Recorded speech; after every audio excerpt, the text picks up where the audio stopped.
Makanya diperlukan untuk selalu mengorganisir diri sendiri. Dimulai dari kita, untuk kita, dan oleh kita.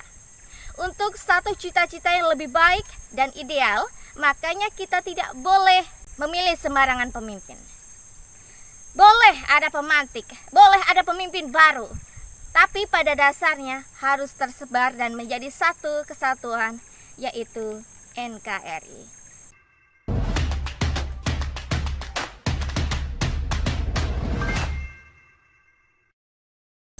Hai sahabat Ruai, kembali bersama dengan saya Ika Christine di program Suara Ruai. Kali ini kita akan membahas berbagai isu menjelang pemilu 2024 yang sudah ada di depan mata. Ada isu terpenting, yaitu mengenai isu pemilu yang katanya akan tertutup, sehingga proses untuk menemukan pemilu yang terbuka merupakan proses yang sangat panjang. Sejalan dari demokrasi itu sendiri, semakin terbukanya demokrasi, semakin baik pula untuk negara kita sendiri. Tetapi para elit merasa keberatan mengenai besarnya biaya pemilu. Kontestasi politik tidak hanya oleh parpol saja, tetapi melebar luas ke antar calon. Karena biaya inilah yang disebutkan biaya politik kita semakin mahal, bahkan disebut sebagai money politik atau politik uang. Mengutip kata Fahri Hamzah, ketua Partai Gelora, yang mengatakan, mahal atau tidaknya itu bisa diatur. Ini isu lain.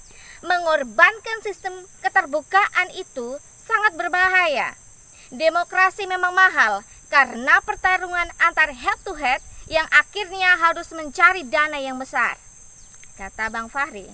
Nah, apalagi ternyata untuk pemilihan presiden setidaknya harus menyiapkan dana sebesar 5 triliun rupiah. Sedangkan untuk DPR pusat berkisar miliaran rupiah saja. Seharusnya pemerintah memfasilitasi pertarungan gagasan, bukan pertarungan logistik. Pertarungan seharusnya dimulai dari caleg DPR pusat, diadu gagasannya dulu, barulah capresnya yang diadu. Nah, ada fenomena akhir-akhir ini parpol lebih memilih adu popularitas. Sebagai contoh, ada parpol yang memilih caleg dari kalangan artis untuk mendongkrak elektabilitas partai tersebut. Lah, mengapa begini? Rakyat kan harusnya membeli gagasan, bukan popularitas semata. Ini yang paling menarik, sangat lucu mengenai Aldi Taher yang ikutan nyalek. Saya tidak meragukan kapasitas Aldi Taher. Apakah dia mampu mengemban amanah rakyat? Apakah dia juga tahu kebutuhan rakyat saat ini?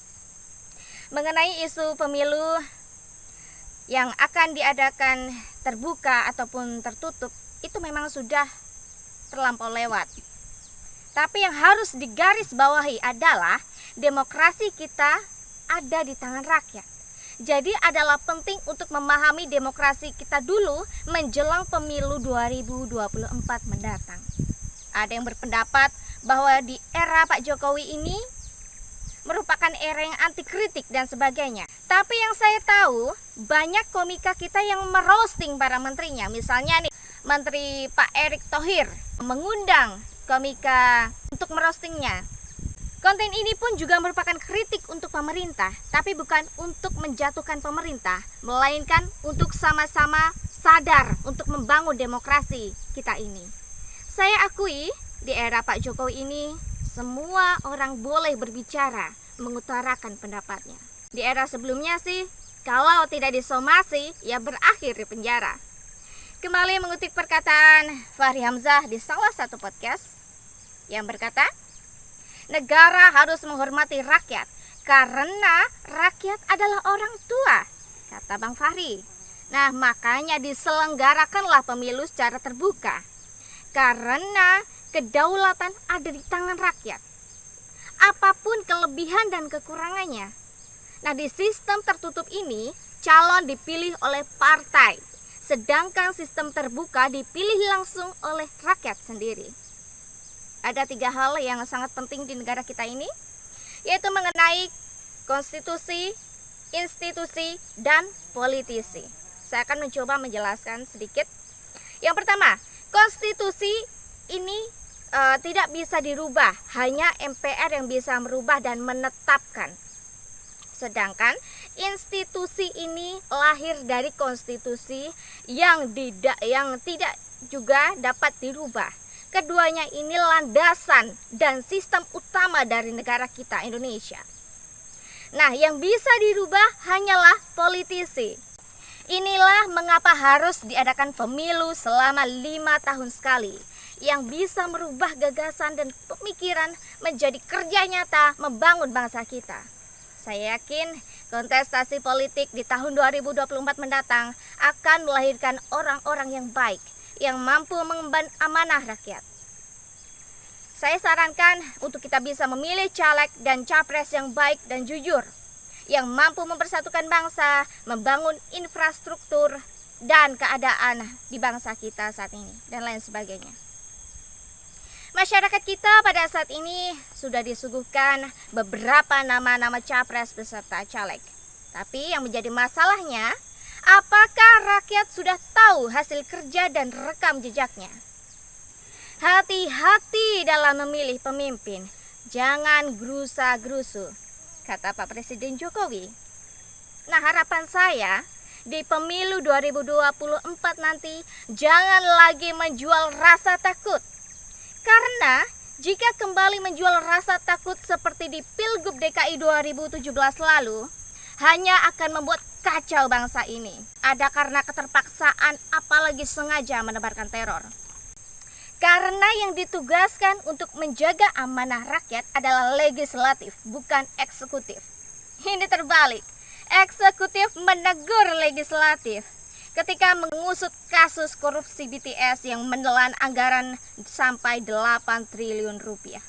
Inikah keruntuhan dewan? Apakah di dalamnya terdapat calo? Mengapa sistem tertutup itu sangat berbahaya? Karena kontrol partai terhadap anggota dewan sangat kuat.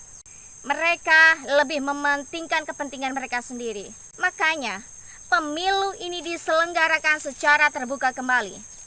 Ada istilah Vox Populi, Vox Dei. Suara rakyat adalah suara Tuhan. Demikian.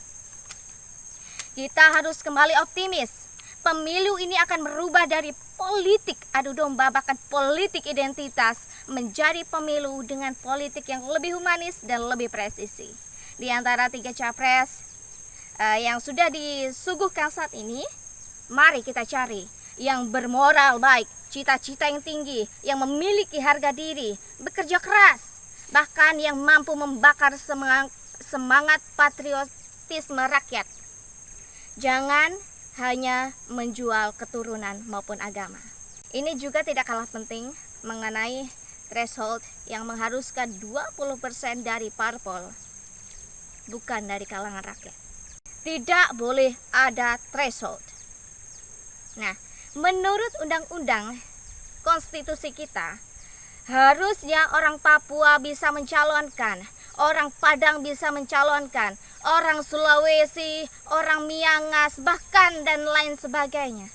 Mengapa Indonesia ini kita sempitkan? Ini artinya apa? Republik kita ini sangat besar, sangat luas untuk disempitkan. Semua orang punya kesempatan untuk membawa pemikiran dan gagasan untuk kemajuan bangsa kita ini. Sekarang semua ditentukan oleh parpol. Siapa yang bermodal, dia yang maju. Yang saya takutkan adalah kaum kapitalis yang akan menguasai demokrasi kita ini. Semua harus 0%. Bukan hanya di legislatif saja, tetapi di parlemen juga. Saya yakin tidak semua bisa dibeli dengan uang, termasuk suara. Ketika hal ini terjadi di pemilu kelak, maka harus disadari akan terjadi jual beli politik. Dari pemikiran rakyat pasti berkata, dia kan tidak lama menjabat, lebih baik saya terima saja pemberiannya. Lagian, pasti akan dilupakan semua janji-janjinya. Kemudian nih, si pemberi berpikir kira-kira seperti ini. Ya untuk apa saya capek-capek kerja? Kan saya sudah bayar. Hal inilah yang menyebabkan kebobrokan bangsa kita. Lebih baik ada satu orang yang vokal, yang benar-benar dipilih rakyat, yang suaranya tidak bisa dibeli, yang mewakili di Senayan. yang bisa mempertahankan reputasi dan kehormatannya. Ini yang bisa dipertahankan sebagai wakil rakyat. Mengubah bangsa itu memang memerlukan banyak orang, tidak bisa sendiri. Makanya diperlukan untuk selalu mengorganisir diri sendiri, dimulai dari kita, untuk kita, dan oleh kita. Untuk satu cita-cita yang lebih baik dan ideal, makanya kita tidak boleh memilih sembarangan pemimpin. Boleh ada pemantik, boleh ada pemimpin baru, tapi pada dasarnya harus tersebar dan menjadi satu kesatuan, yaitu NKRI. Saya Ika Christine dalam program Suara Ruai. Terima kasih sudah menonton video ini. Sampai jumpa.